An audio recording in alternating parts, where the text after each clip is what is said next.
I'm Sean, 32 years old, and I never imagined my perfect wedding day would end in disaster. One moment, I was dancing with my beautiful bride, Rebecca the next. My sister Caitlin was screaming, champagne flying through the air, wedding cake smashed across the floor. Her words still echo in my head. This is what you get for acting like you're better. The worst part. My mom rushed to comfort her while Rebecca stood there in her ruined dress. I said nothing that night, but what I did next changed everything. Before I continue this story, drop a comment telling me where you're watching from and hit that like and subscribe button. Trust me, you'll want to see how this family drama unfolds. Growing up in the suburbs of Boston, our family seemed perfect from the outside. Nice house, 2 cars in the driveway, family vacations every summer. My parents, though not wealthy, provided a comfortable life for me and my little sister Caitlin. I was 12, and Caitlin was 8 when everything changed. My father announced he was leaving my mother for his secretary Diane. Within 6 months, they were married and relocated to California, 3,000 miles away from us. My mother Evelyn was devastated. She had been a stay-at-home mom for most of her adult life, and suddenly she was thrust into the workforce with outdated skills and a mountain of emotional baggage. Despite my father offering child support, my mother refused out of pride. "We don't need his money," she would say through gritted teeth. This decision made things financially tight, but my mother was determined to show everyone she could manage alone. As the oldest, I quickly learned to step up. By 14, I was mowing lawns in the summer and shoveling driveways in the winter. I helped around the house, cook dinner when Mom worked late, and still maintained straight A's. While I took on more responsibility, my mother compensated for my father's absence by spoiling Caitlin. Nothing was ever denied to her. New clothes, the latest toys, extra dessert, extended curfews. My mother's reasoning was always the same: she's just a little girl who misses her daddy. I understood my mother's motivation, but the double standard was obvious. When Caitlin threw tantrums, my mother coddled her. When she brought home mediocre grades, my mother made excuses. "Not everyone is academically inclined," she would say, even though Caitlin spent more time on her phone than studying. Meanwhile, I was expected to excel at everything without complaint. By the time I graduated high school, I had saved enough for my first year of college and secured scholarships for the rest. I chose a state university with a strong business program, living in a cramped apartment with 3 roommates to save money. I worked 20 hours a week at the campus bookstore while maintaining my GPA. My hard work paid off when I graduated with honors and immediately landed a spot in an accelerated MBA program. Caitlin's path was very different. She barely graduated high school and drifted through community college, changing her major 4 times in 2 years. Despite my mother working extra shifts to pay for Caitlin's education, my sister treated college like an extended social event. When Caitlin finally transferred to a 4-year university, I was 26 and establishing my career in finance. My mother asked if I could help a little with Caitlin's tuition. That little help soon became paying for everything: tuition, books, housing, and a monthly allowance. I didn't mind helping my family.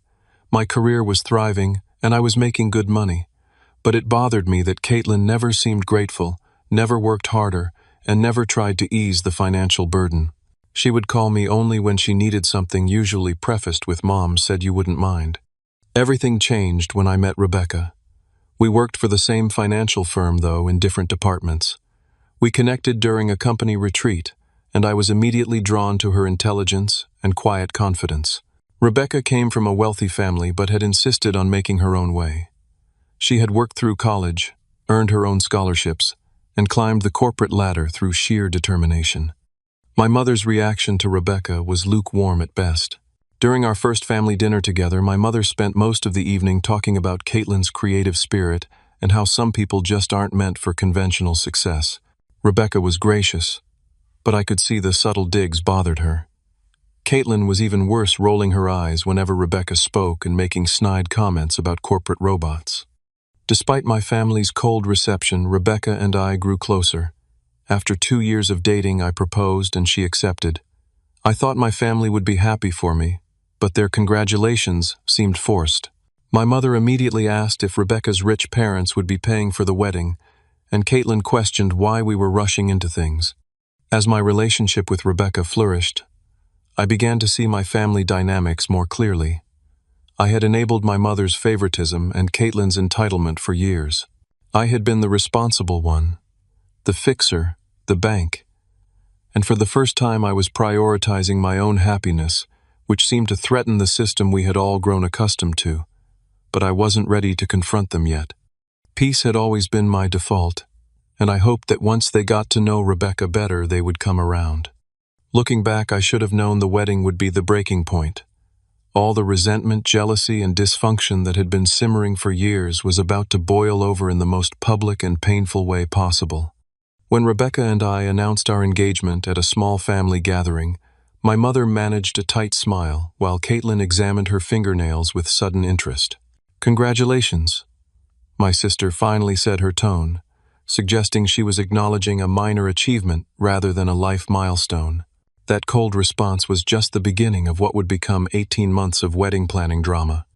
Rebecca's parents, James and Linda Thompson, insisted on paying for the wedding.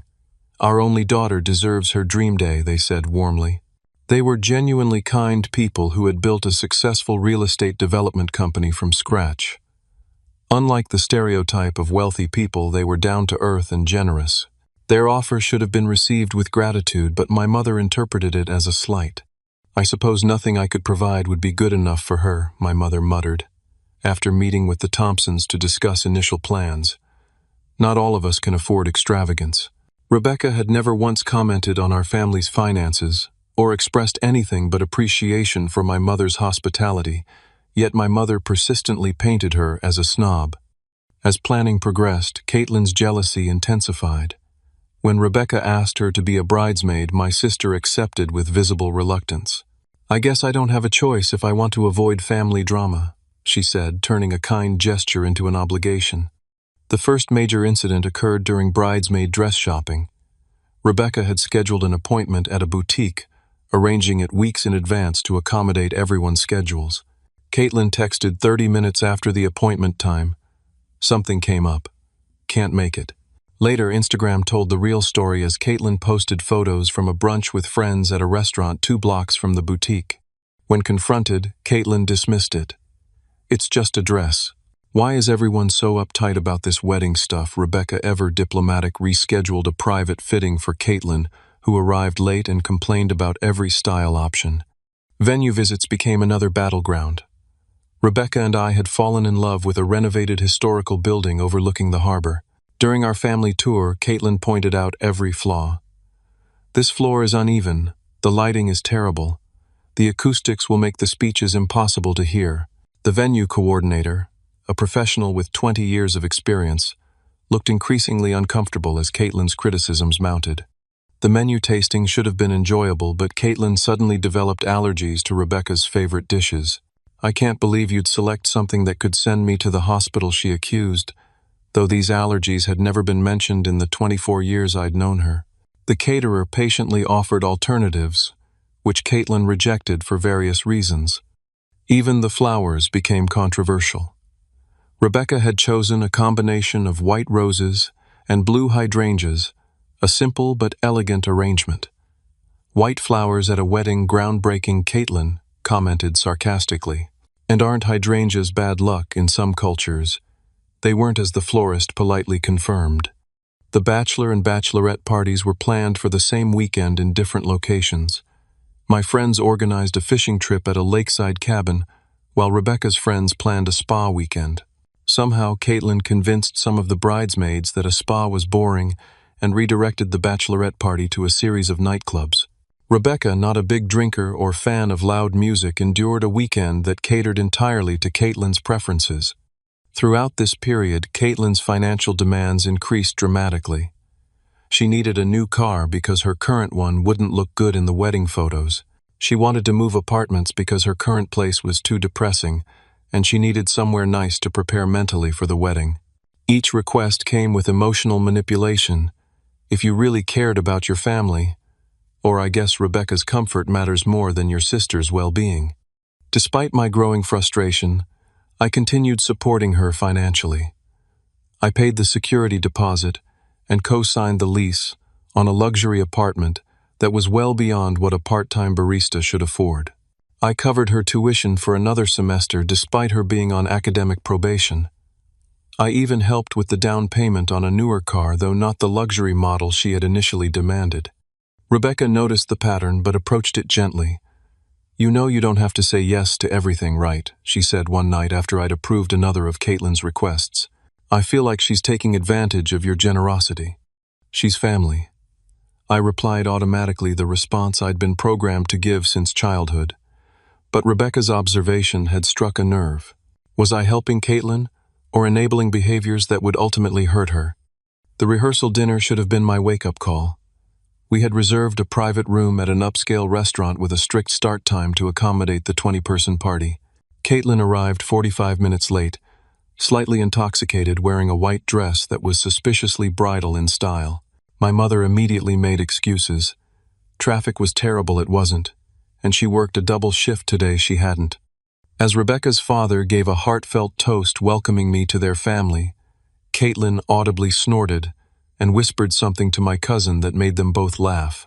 I saw the flash of hurt in Rebecca's eyes, and for a moment I considered confronting my sister. But with the wedding just hours away, I convinced myself to let it go. One more day of peace, I thought.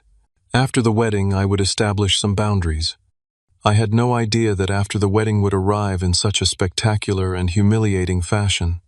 The morning of our wedding day dawned perfect, with clear blue skies and a gentle breeze coming off the harbor. Rebecca and I had decided to stick with tradition and spend the night before apart. As I adjusted my tie in the hotel mirror, my best friend Marcus snapped a candid photo. "Looking sharp, man," he said with a genuine smile. "Today's the day everything changes." He had no idea how prophetic those words would be. The ceremony was everything we had hoped for. Rebecca appeared at the end of the aisle in a classic A-line gown that took my breath away. Her father, beaming with pride, kissed her cheek before placing her hand in mine. We exchanged vows we had written ourselves, and I noticed tears in the eyes of many guests. Even my mother seemed moved, dabbing at her eyes with a tissue. Caitlin, standing with the other bridesmaids, maintained a neutral expression throughout. After the ceremony, guests moved to the reception area for cocktail hour while we took photos. Rebecca was radiant, laughing as the photographer directed us through various poses. "I can't believe we're actually married," she whispered during a quiet moment. "This is the happiest day of my life." The reception began smoothly. The historical building looked magical, with string lights draping from the exposed beams and candles flickering on each table. Our first dance went perfectly as we swayed to our chosen song, "At Last" by Etta James. The crowd applauded as I dipped Rebecca at the final note, both of us laughing with pure joy. Dinner was served, a 3-course meal that had taken months to plan. The speeches began with Marcus sharing funny stories from our college days, while still highlighting my better qualities. Rebecca's maid of honor spoke eloquently about their friendship and welcomed me to their circle. Throughout these moments, I noticed Caitlin making frequent trips to the bar, returning each time with a fuller glass of champagne. When Rebecca's father stood to give his speech, Caitlin was visibly swaying in her seat. My mother, seated beside her, seemed oblivious or deliberately ignorant of my sister's state. "Mr. Thompson spoke warmly about family values and the importance of supporting one another through life's challenges. "We couldn't be happier to welcome Sean into our family," he concluded, raising his glass. "To Rebecca and Sean." As guests echoed the toast, Caitlin muttered something loud enough for nearby tables to hear. I couldn't make out the words, but the shocked expressions of those around her told me enough. My mother patted Caitlin's arm soothingly, as if she were a toddler having a minor tantrum rather than a 24-year-old disrupting a wedding. The situation escalated when the DJ announced it was time to cut the cake. Rebecca and I stood before the 3-tiered creation, a classic design with subtle blue details that matched our color scheme. As I placed my hand over Rebecca's to make the first cut, Caitlin suddenly appeared beside us, champagne flute in hand. "Smile for the camera, perfect couple," she slurred, her voice dripping with sarcasm. Rebecca tensed beside me but maintained her smile as the photographer continued clicking. "Maybe you should sit down," I suggested quietly to Caitlin. "We can talk later." "Talk later," Caitlin's voice rose. "That's your solution to everything, isn't it? Later, later, later. Never now. Never when it matters." Guests were beginning to stare. The DJ awkwardly lowered the music volume. I placed a gentle hand on Caitlin's arm, attempting to guide her away from the cake table. This isn't the time or place. That's when she jerked away from me and raised her champagne glass. A toast to my brother, she announced loudly, who always does everything right. Perfect grades, perfect job, perfect wife from a perfect rich family. Before anyone could react, she flung the contents of her glass directly at Rebecca. Champagne splashed across my wife's white dress and face, leaving her gasping in shock. In the moment of stunned silence that followed, Caitlin wasn't finished. She turned to the wedding cake and shoved her hand straight into the middle tier, grabbing a fistful and smashing it onto the table. "This is what you get for acting like you're better," she screamed, her face contorted with rage. "Always the good son, always the successful one, always looking down on me." The room froze in collective shock. Then, as if the situation couldn't get worse, my mother rushed forward. Not to restrain Caitlin, not to apologize to Rebecca, but to embrace my sister protectively.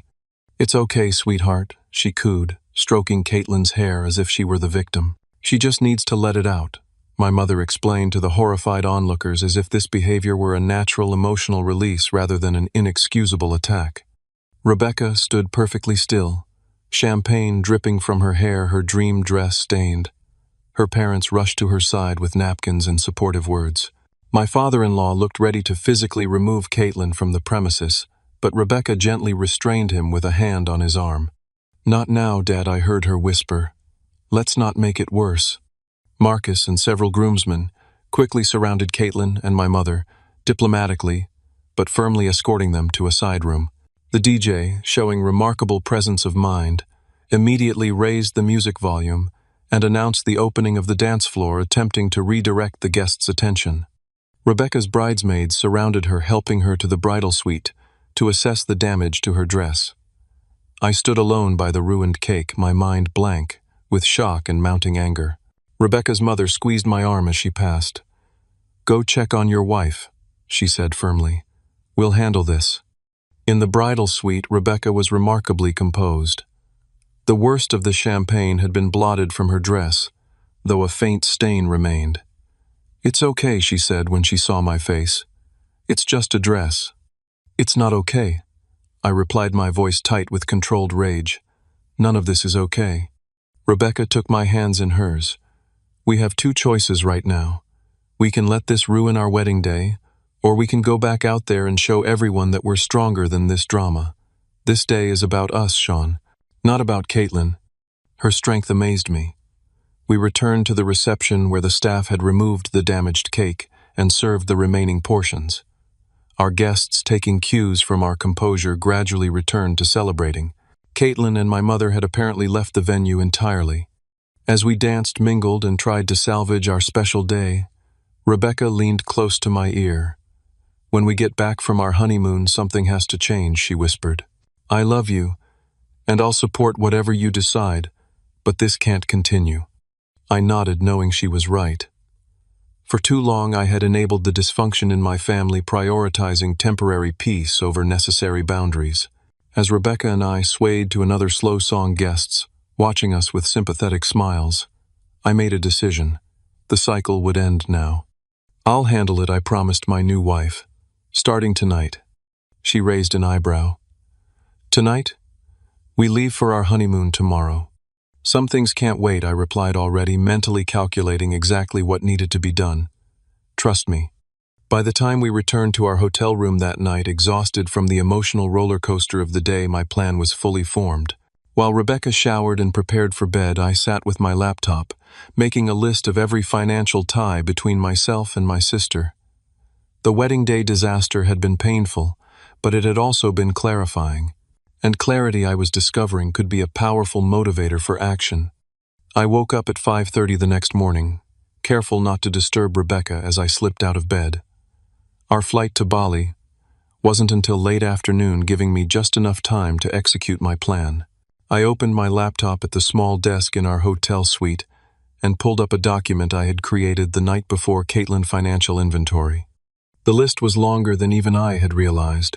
College tuition deposit for the upcoming fall semester, $4,000. Co-signed lease on her luxury apartment, $2,000 monthly. Car insurance premiums, $200 monthly.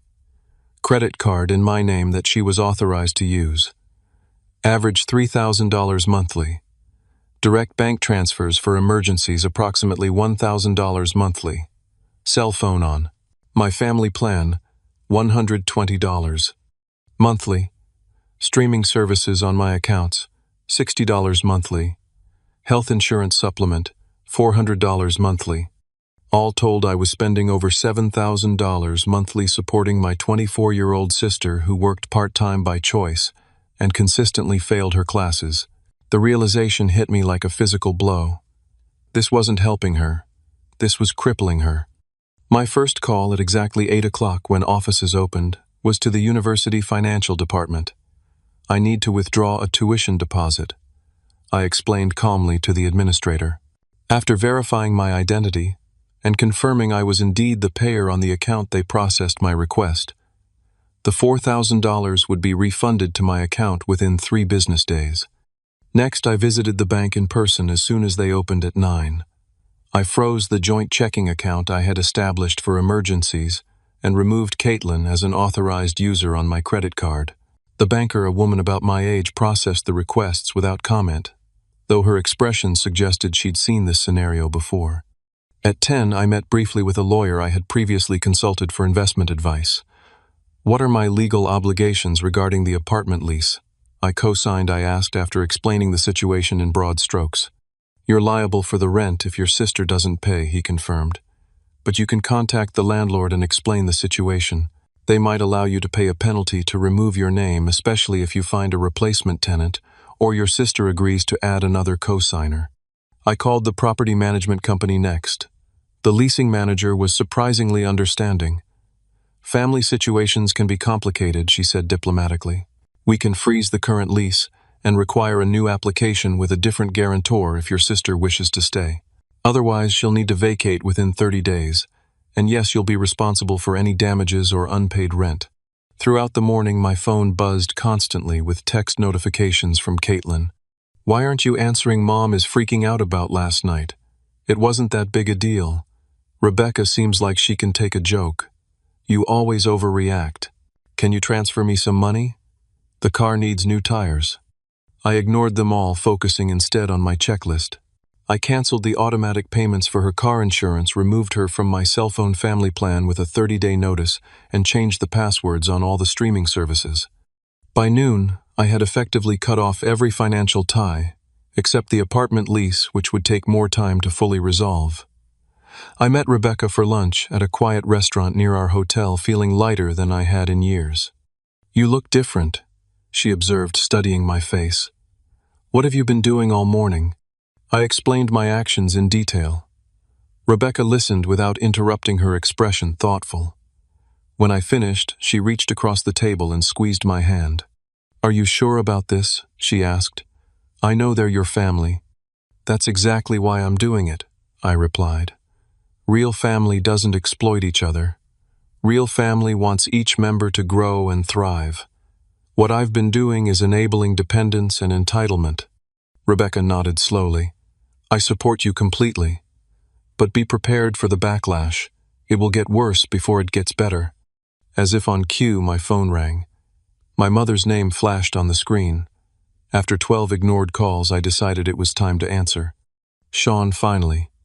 Where have you been? Caitlin is hysterical. She says her card was declined at the grocery store, and the bank says you removed her from the accounts. There must be some mistake. Her voice held the familiar tone of assumed authority, as if I were still 12 years old and had misbehaved. I took a deep breath before responding. There's no mistake, Mom. After what happened at my wedding, changes needed to be made. You can't be serious. Her voice rose an octave. She made a little scene, yes, but she was emotional. Weddings bring up complicated feelings. You can't punish her financially for having emotions. This isn't punishment, I explained calmly. This is a consequence. Caitlin is 24, not 14. Throwing champagne at my wife and destroying our wedding cake goes beyond a little scene. But even if that hadn't happened, this change was overdue. I've been enabling her dependence for too long. My mother's voice turned cold. So that's it. Your fancy new wife decides your real family isn't good enough, and you just cut us off. This has nothing to do with Rebecca, I stated firmly. This is about establishing healthy boundaries that should have existed years ago. Caitlin needs to learn independence and responsibility. She'll have to drop out of school. She'll be evicted. Is that what you want? What I want is for my sister to grow up. She has options. She can get a full-time job. She can apply for financial aid. She can find roommates for a more affordable apartment. There are consequences to her actions, and it's time she experienced them. My mother's voice turned tearful, her final manipulation tactic. You're destroying this family. Your father left us, and now you're abandoning us too. The comparison stung, but I held firm. I'm not abandoning anyone. I'm still here, still willing to have a relationship. But the financial support has ended. After I hung up, Rebecca looked at me with concern. Are you okay? I considered the question carefully. Yes, I finally answered. For the first time in a long time, I think I actually am. We finished lunch and returned to the hotel to prepare for our honeymoon flight. As we packed the last of our things, Rebecca suddenly wrapped her arms around me from behind. I'm proud of you, she whispered. I know that wasn't easy. I turned to face her, overcome with gratitude for her understanding and support. The hard part's just beginning, I acknowledged, but it's necessary. As we headed to the airport, I turned off my phone, knowing the barrage of calls and messages would continue. For the next 2 weeks, Bali would be our sanctuary. But I was already planning what would happen when we returned, because cutting off support was only the first step. The real challenge would be rebuilding my family relationships on healthier terms, if that was even possible. Our honeymoon in Bali was exactly what we needed: 2 weeks of beaches, temples, and complete disconnection from the drama at home. The resort had spotty cell service, which gave me the perfect excuse to keep my phone off most of the time. When we landed back in Boston, reality crashed back instantly. My phone, once powered on, buzzed continuously for nearly 5 minutes with accumulated notifications. 57 missed calls, 123 text messages, 32 voicemails, and dozens of social media notifications. The missed calls were primarily from my mother and Caitlin, with a few from extended family members who had apparently been recruited to their cause. The text messages told the story of Caitlin's escalating panic and anger as she discovered each financial change. My card was declined. Call me ASAP. The apartment office says you froze the lease. What the hell? The school says my tuition deposit was withdrawn. Is this a joke? I can't believe you're doing this to me over a stupid wedding prank.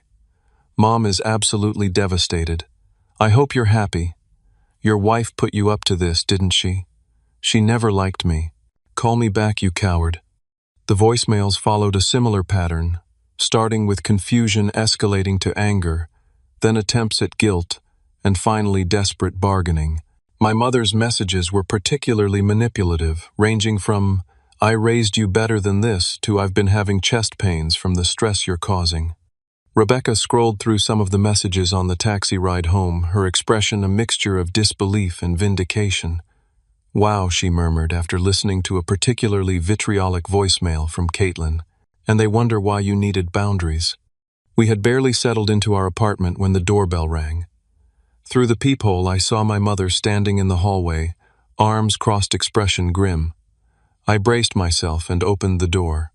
"So you finally decided to come home," she said, by way of greeting. "While you were off enjoying your luxury vacation, your sister has been suffering." I stepped back, allowing her to enter, but refusing to take the bait. "Would you like some coffee, Mom?" She ignored the offer, pacing our living room like a prosecutor, preparing an opening statement. Caitlin had to borrow money from friends to buy groceries.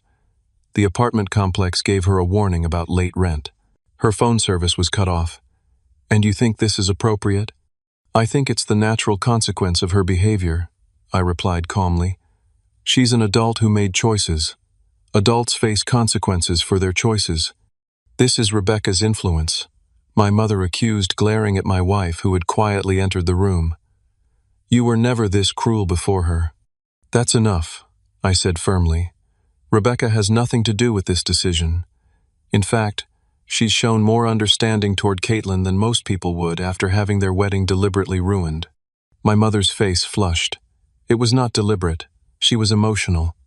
"Mom," she threw champagne at Rebecca, destroyed our wedding cake, and screamed insults in front of 200 people.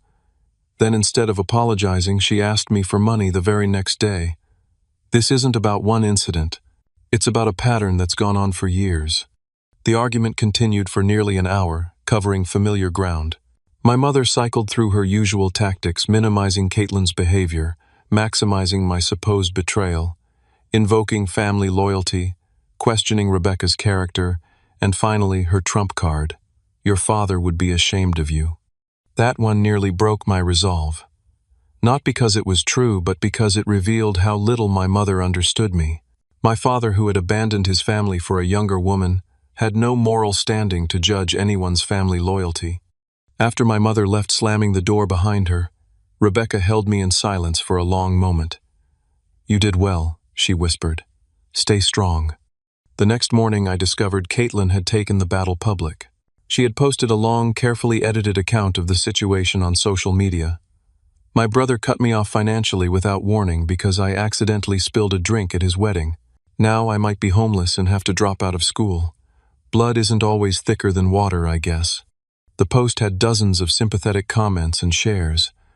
Several mutual friends texted me, asking what was going on, if there was more to the story.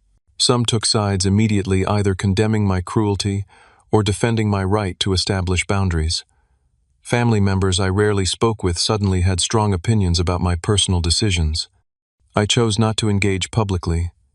Social media isn't the place to resolve family matters, I told Rebecca as she read me the latest comments. Responding would only feed the drama. While Rebecca and I settled back into our work routines, Caitlin escalated her campaign to restore her financial support. Her tactics ranged from transparent to downright concerning. First came the fake apology text. I've been thinking about what happened and I'm really sorry. I was just emotional and had too much to drink. Can we talk? When I agreed to meet for coffee the following weekend, she seemed to take this as a sign that money would resume flowing and canceled with a flimsy excuse. Next, she enlisted our Aunt Susan, my mother's sister, to call and remind me of family obligations and how your mother sacrificed everything for you kids after your father left. When this approach failed, my cousin Tim tried the man-to-man angle. Dude, she's your little sister. You can't just cut her off cold turkey. When the family pressure campaign didn't work, Caitlin moved to threats. If you don't reinstate my tuition, I'll have to drop out. Is that what you want on your conscience? Your sister being a college dropout because of your petty revenge. I held firm through each attempt, maintaining the same message: I'm happy to have a relationship with you, but the financial support has ended. The situation reached a new low when Caitlin showed up at my office building during lunch hour. I was returning from a sandwich shop when I spotted her pacing near the entrance, clearly agitated. Before I could decide whether to approach or avoid her, she saw me. Finally, she exclaimed loudly, drawing the attention of several colleagues entering the building. Your sister has to track you down at work because you won't answer her calls. I gently guided her away from the entrance, aware of the curious glances. Caitlin, this isn't appropriate. I'm at work. Nothing else was getting your attention, she snapped. I need money for rent. They're going to evict me. We can discuss this later, not here, I insisted. So you'll help? Her expression brightened immediately. No, I'll talk. The financial support is still over. Her face contorted with rage. You selfish bastard. You have plenty of money. You just spent thousands on a fancy honeymoon while I'm eating ramen and might lose my apartment. As her voice rose, more heads turned our way. Mortified, I tried to defuse the situation, but Caitlin was beyond reason. She continued her tirade until security approached, asking if everything was all right. No, everything is not all right, Caitlin spat. My brother is trying to ruin my life. Eventually, I had to return to work, leaving Caitlin still fuming on the sidewalk. My boss called me into his office that afternoon. I braced for a reprimand about the scene, but his approach surprised me. Family troubles, he asked sympathetically. I nodded, embarrassed. Sorry about the disruption earlier. He waved away my apology. Someone sent us a video of your wedding. It made the rounds in the office last week. That was quite a situation you handled there. He leaned forward. Setting boundaries isn't easy, especially with family. Take it from someone who learned that lesson too late. His understanding was unexpected and deeply appreciated. Meanwhile, my mother had begun complaining of various health issues, migraines, high blood pressure, insomnia, all allegedly caused by worry over Caitlin and distress at my abandonment. These reports came through flying monkeys, family members who would casually mention, "Your mother was in such pain yesterday she could barely get out of bed." Despite the persistent guilt trips, I maintained my position. Rebecca and I enjoyed a brief weekend getaway to Cape Cod, a much-needed respite from the ongoing drama. During a peaceful walk on the beach, I found myself reflecting on the long-term implications of my decision. What if they never come around? I asked Rebecca. What if this permanently damages my relationship with my mother and sister? Rebecca considered the question seriously. That's possible, she acknowledged. But ask yourself, this was the relationship you had healthy. Was it reciprocal, or was it based on financial dependence and emotional manipulation? Her questions were uncomfortably perceptive. I guess I've been buying their affection for years, I admitted, and it wasn't even working. When we returned from our weekend away, I had a surprising voicemail from my father. We spoke occasionally, usually brief birthday or holiday calls, but hadn't had a substantive conversation in years. "Sean, it's Dad. Your aunt mentioned what's happening with Caitlin. I know we don't talk much, but I'd like to discuss this if you're willing. Call me when you can." I returned his call that evening, unsure what to expect. After awkward pleasantries, he got to the point. "Your mother called Diane in tears, saying you've abandoned the family." Knowing your mother, I figured there was another side to the story. I gave him the unvarnished truth about Caitlin's behavior at the wedding and the years of financial dependence leading up to it. He sighed heavily. "I owe you an apology, Sean. When I left, I put you in an impossible position. You became the man of the house too young, and your mother clearly transferred all her expectations to you." The acknowledgement, 20 years overdue, hit me hard. "Why are you telling me this now?" "Because I see you repeating a mistake I made," he replied. "I enabled your mother's spending for years to avoid conflict. By the time I finally set a boundary, the relationship was too damaged to save. You're doing the right thing with Caitlin, but do it for the right reason, because it will ultimately help her grow, not because you're angry about the wedding." His insight was surprisingly valuable. "So you think I should stay firm?" "Absolutely. But keep the door open for a real relationship if that's what you want. Just make it clear that money is no longer part of the equation." After we hung up, I felt a strange sense of clarity. The wedding disaster, painful as it was, had forced necessary changes that had been brewing for years. Now I needed to decide what kind of relationship I wanted with my family moving forward, if any. 1 week after returning from our honeymoon, I scheduled a meeting with my mother and Caitlin. Grand Brew Coffee Shop, 8:40 a.m. sharp, my text specified. "I have something important to discuss." I chose the early time deliberately, knowing Caitlin rarely woke before 10. Her attendance would require actual effort, a small test of seriousness. I arrived 20 minutes early, with a folder of documents, and secured a corner table away from other customers. The coffee shop was busy with morning commuters, grabbing their daily caffeine fixed the bustle, providing a buffer of white noise for what would likely be an emotional conversation.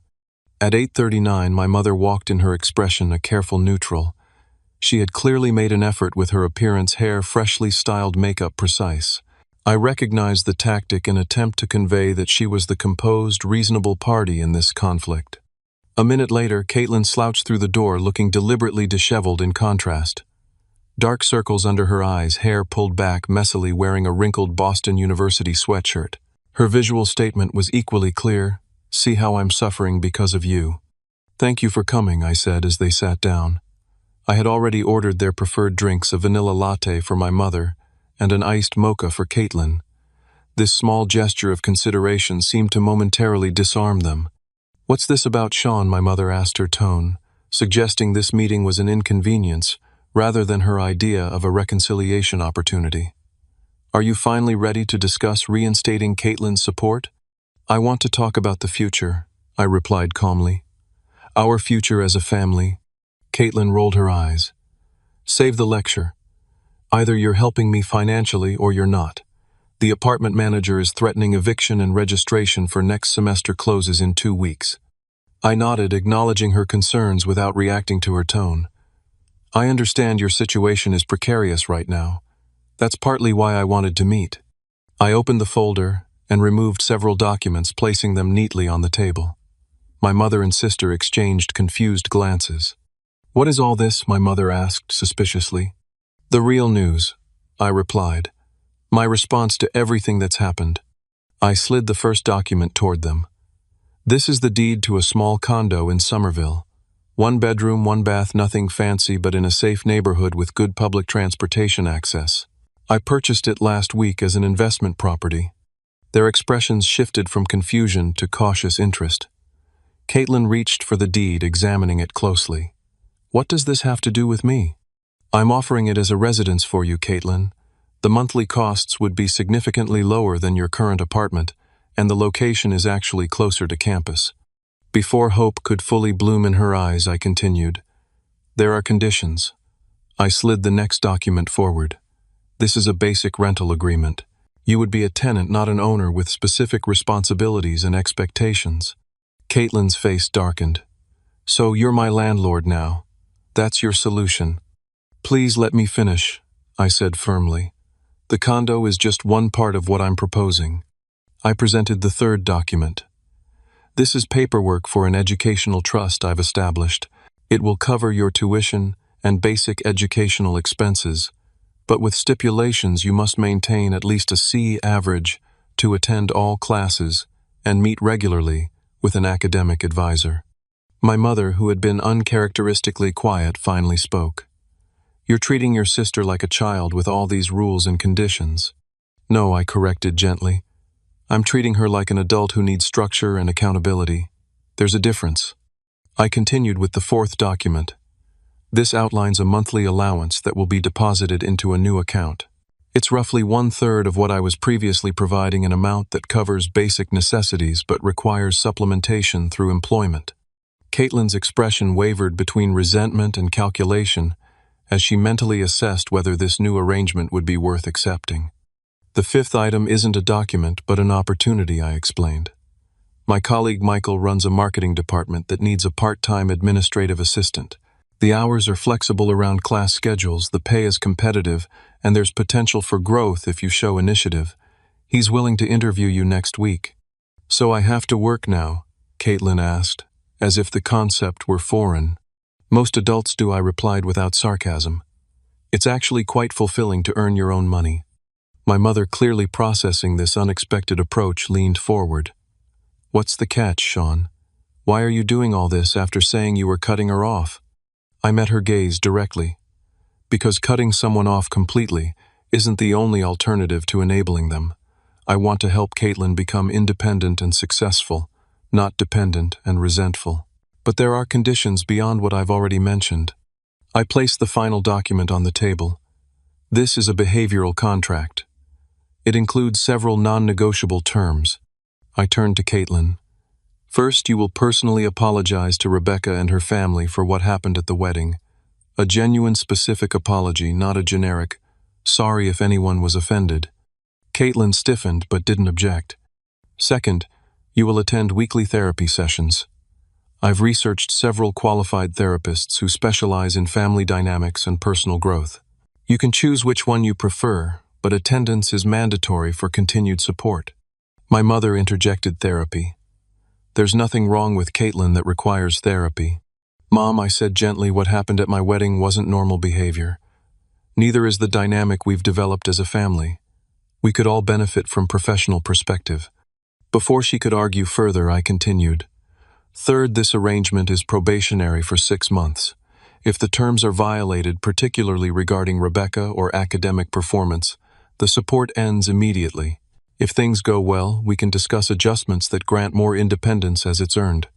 And fourth, there will be a cooling-off period. No contact between us for 30 days while you consider this offer and begin therapy if you accept. We all need space to reset our dynamics." The silence that followed was heavy with tension. Caitlin stared at the documents, conflict evident in her expression. My mother looked torn between outrage at the conditions and relief that I wasn't completely abandoning her daughter. "This feels like punishment," Caitlin finally said, her voice smaller than I'd heard in years. "It's not punishment," I replied. "It's a pathway to a healthier relationship for all of us. A relationship where you have all the power," she countered. "I've always had the financial power, Caitlin. The difference is I'm now using it to encourage growth rather than dependence. Eventually, the goal is for you to not need my support at all." My mother, who had been flipping through the documents with increasing agitation, suddenly slammed her hand on the table. "This is ridiculous. You're acting like some benevolent dictator. We're your family, not charity cases to be managed." "That's exactly the problem, Mom," I said, maintaining my calm.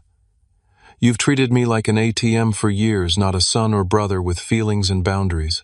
When Rebecca was publicly humiliated on what should have been the happiest day of our lives, your first instinct was to comfort the person who caused the pain, not the victims of it."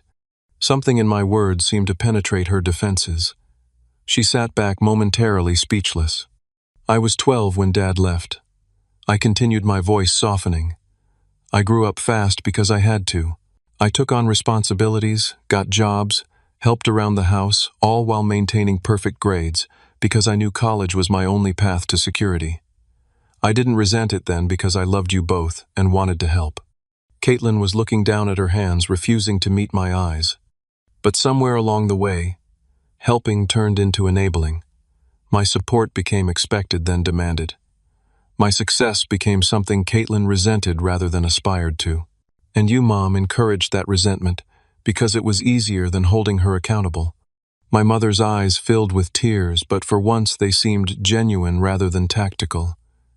"I just wanted to protect her," she whispered. "After your father left, I couldn't bear to see either of you hurt again." "But you did hurt us," I replied gently. "By treating us so differently, you taught Caitlin that tantrums get rewarded and responsibility gets taken for granted. You set her up for frustration when the real world doesn't work that way." Caitlin, who had been uncharacteristically quiet, finally looked up. "Is that how you see me? As some spoiled brat who can't function in the real world?" I considered my answer carefully. "I see you as someone with potential who's never been challenged to fulfill it. I see my little sister, who used to draw amazing pictures and write creative stories before she decided that academic effort wasn't cool. I see someone who's been told her emotions justify any behavior no matter who gets hurt." Tears spilled down her cheeks, and for the first time in years they didn't seem manipulative. "I was so jealous," she admitted in a choked voice. "Everything always came so easily to you. Good grades, good job, good relationship. I felt like I could never measure up." "Nothing came easily," I corrected her. "I worked incredibly hard while you were sleeping in or partying. I made sacrifices while you were spending my money on designer clothes. The difference wasn't ability, Caitlin. It was effort and accountability." My mother reached for Caitlin's hand, but instead of her usual enabling comfort, she said something surprising. "He's right, sweetheart. I didn't do you any favors by shielding you from consequences." The conversation that followed was the most honest exchange our family had experienced in years. There were tears, recriminations, and painful acknowledgments on all sides. I admitted my role in enabling the unhealthy dynamic by taking the path of least resistance. My mother acknowledged her favoritism and the damage it had caused. And Caitlin most surprisingly admitted that her behavior at the wedding had been inexcusable, driven by years of insecurity and entitlement. "I was awful to Rebecca from day one," she confessed. "She never did anything to deserve it. I just hated that she seemed so perfect, so put together. Next to her, I felt like a mess." By the time our coffee cups were empty, the morning crowd had thinned. We had talked for nearly 3 hours, covering ground that had been avoided for decades. Nothing was fully resolved, but seeds of understanding had been planted. "I need time to think about all this," Caitlin said, gathering the documents I had brought. "Take the time you need," I replied. "The offer stands, but remember, the old arrangement is over, regardless of what you decide." As we prepared to leave, my mother hesitated, then hugged me awkwardly. "I'm sorry, Sean," she whispered, "for everything." It wasn't a complete resolution, but it was a beginning. As I watched them leave the coffee shop, I felt cautiously optimistic for the first time since the wedding disaster. Real change would take time, consistent boundaries, and probably more difficult conversations. But the wall of denial had finally cracked, and that was a necessary first step toward healing. 6 months after our coffee shop meeting, I sat in my living room watching football with Marcus while Rebecca prepared dinner in the kitchen. The doorbell rang and I opened it to find Caitlin standing there with a small gift bag. Right on time, I noted with approval. Punctuality had been a struggle for her, but she was making progress. Therapy has me setting 3 alarms now, she replied with a self-deprecating smile. She handed me the gift bag, 6-month anniversary of the new arrangement. Thought it deserved acknowledgement. Inside was a framed photo of Rebecca and me dancing at our wedding the moment just before the chaos erupted. The original photographer's file had been digitally restored to remove any evidence of the cake disaster that followed. It was thoughtful and symbolic. "This is really nice, Caitlin. Thank you." The past 6 months had brought remarkable changes. After initially resisting, Caitlin had fully embraced the conditions of our new arrangement. The weekly therapy sessions initially attended grudgingly had become a cornerstone of her personal growth. Her therapist, Dr. Angela Martinez, had helped her identify patterns of behavior stemming from childhood experiences and develop healthier coping mechanisms. Academically, Caitlin had thrived with clear expectations and consequences. Her GPA had risen to a solid 3.2, and she had finally settled on a major in communications with a minor in graphic design fields that actually suited her natural talents. The part-time job with my colleague Michael had evolved into a position she genuinely enjoyed. Her natural creativity and social skills, previously channeled into drama and manipulation, were now assets in a professional environment. Michael had even mentioned the possibility of sponsoring her for an internship program after graduation. Most significantly, her relationship with Rebecca had transformed. The required formal apology delivered at a tense dinner 3 weeks after our coffee shop meeting had been awkward but sincere. Rebecca, ever gracious, had accepted it without reservations. Since then, they had developed a cautious friendship, occasionally meeting for lunch or shopping without my presence. My mother had undergone her own journey of self-reflection. After initially blaming me for forcing therapy on Caitlin, she had eventually sought counseling herself. Her sessions revealed deep-seated insecurities about her worth after my father's abandonment and how those insecurities had manifested in her parenting decisions. We were rebuilding our relationship slowly with more honest communication than we'd ever had before. Thanksgiving dinner hosted at Rebecca's parents' home had been the true test of our progress. James and Linda Thompson had been understandably apprehensive about including Caitlin, but Rebecca had convinced them to give her a chance. The evening had proceeded without incident, even including moments of genuine warmth and laughter. When Caitlin presented Rebecca's mother with a handmade thank you card, there wasn't a dry eye at the table. "Dinner's ready," Rebecca called from the kitchen, interrupting my reflections. "Marcus, are you staying?" "Wouldn't miss it, my friend," replied, patting my shoulder as he passed. "Your wife's cooking beats takeout any day." As we gathered around the table, I observed the easy conversation flowing between Rebecca and Caitlin about an art exhibit they had recently attended. My sister was engaged, articulate, and noticeably more confident than she had been 6 months ago. The defensiveness that had characterized her interactions for years had diminished significantly.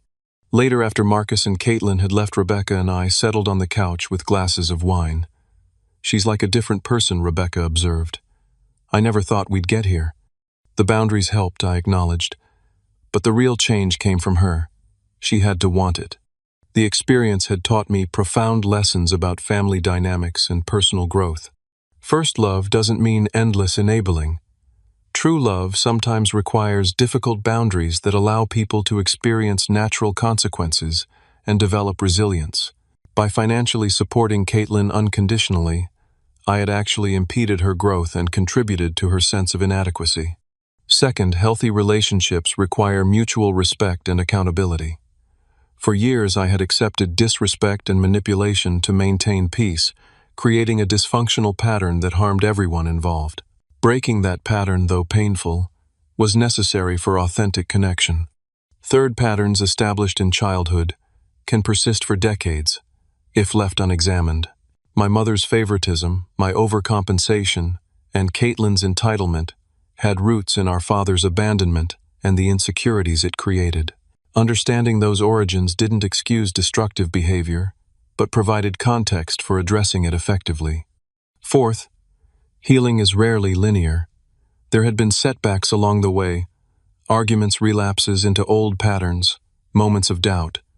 Caitlin had missed therapy appointments twice and temporarily lost allowance privileges. My mother had occasionally slipped into enabling behaviors. I had sometimes been too rigid in enforcing boundaries. But the overall trajectory had been positive because we remained committed to the process. Finally, and perhaps most importantly, it's never too late to rebuild. What had seemed like irreparable damage after the wedding disaster had actually become the catalyst for necessary change.